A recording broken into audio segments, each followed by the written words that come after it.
इस्लामपुर ग्राम पंचायत की ओर से हमारा पड़ोस हमारी समाधान शिविर का आयोजन स्टेट फार्म कॉलोनी स्कूल में किया गया। इस शिविर में इस्लामपुर ग्राम पंचायत के 2 बूथों के लोगों ने अपनी समस्याएं उठाई। आम लोगों की समस्याएं सुनकर समाधान का आश्वासन इस्लामपुर के बीडीओ दीपान्विता बर्मन ने दिया। शिविर में इस्लामपुर ग्राम पंचायत की प्रधान असीमा पाल, तृणमूल ब्लॉक अध्यक्ष डाकिर हुसैन, युवा तृणमूल कांग्रेस के जिलाध्यक्ष कौशिक गुण और समाज सेवी अभिजीत पाल उपस्थित थे। प्रधान असीमा पाल ने कहा कि हर बूथ में ये शिविर आयोजित किया जाएगा और समस्याओं का समाधान किया जाएगा।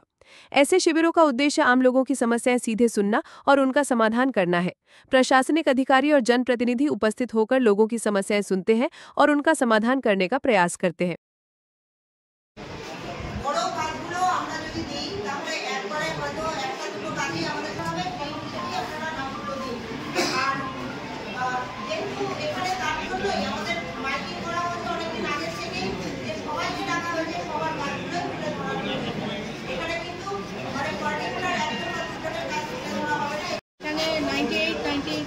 পোলিং স্টেশন এরিয়াতে যে যারা ভোটার আছেন তারা উপস্থিত ছিলেন এবং ওনারা অ্যাক্টিভলি পার্টিসিপেট করেছেন। যে সমস্যাগুলো আছে স্বতঃস্ফূর্তভাবে আমাদের সামনে নিয়ে এসেছেন।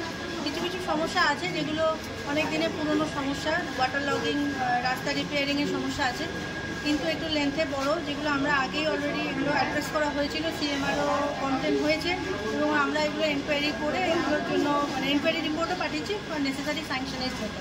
তো তাছাড়া অন্যান্য যে সমস্ত ছোটো সমস্যাগুলো রয়েছে, এক একটা পোলিং স্টেশন কিছু যেহেতু 10 লাখ টাকা বরাদ্দ আছে, তো এখানকার যে স্কুল আছে সেগুলোর জন্য কিছু রিপেয়ারিংয়ের জন্য আমরা করেছি। আর তাছাড়া কিছু ছোটো রাস্তা যেগুলো অল্প রিপেয়ারিং করলে পরে সমস্যার সমাধান হবে সেগুলো আছে। স্ট্রিট লাইট আছে এবং মহিলারাও এখানে কিছু কিছু সমস্যার কথা বলেছেন, সেগুলো আমরা করার চেষ্টা করবো। নোট ডাউন করা হবে, তারপর যেভাবে আমাদের স্কিম ফিল্ডে নামে সেগুলো আমাদের প্রথমেই বলে যে আমাদের 10 লাখ টাকা বরাদ্দ হয়েছে, আর 10 লাখ টাকা আমাদের এই দিয়েই আমাদের কাজ করতে হবে। এই স্কিম তো অনেক উঠে এসেছে, প্রত্যেকটা মানুষের আলাদা আলাদা চাহিদা রয়েছে, রাস্তাঘাট আছে, লাইট আছে, তারপর হচ্ছে ট্রেনের সমস্যাও রয়েছে, এগুলো সবই উঠে এসেছে।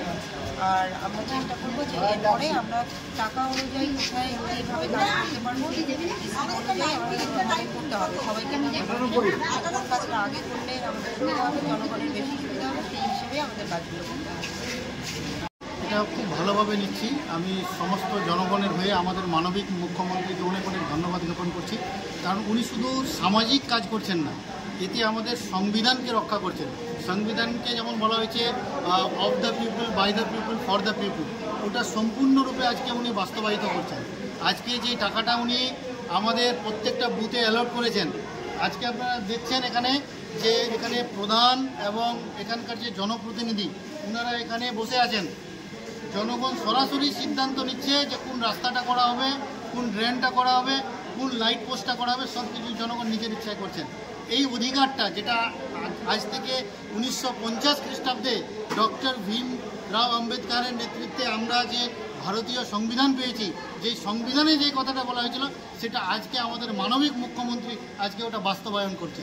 আমি সকল জনগণের হয়ে আরেকবার আমাদের মুখ্যমন্ত্রীকে অনেক অনেক ধন্যবাদ জ্ঞাপন করছি। আমরা চাচ্ছি যে ভারতবর্ষের প্রতিটা স্টেট এই মুখ্যমন্ত্রীর কার্যপ্রণালীকে অনুকরণ করুক, আর আমরা চাইব যে ভারতবাসীরা এই ধরনের একজন প্রধানমন্ত্রীও পাক আগামী দিনে।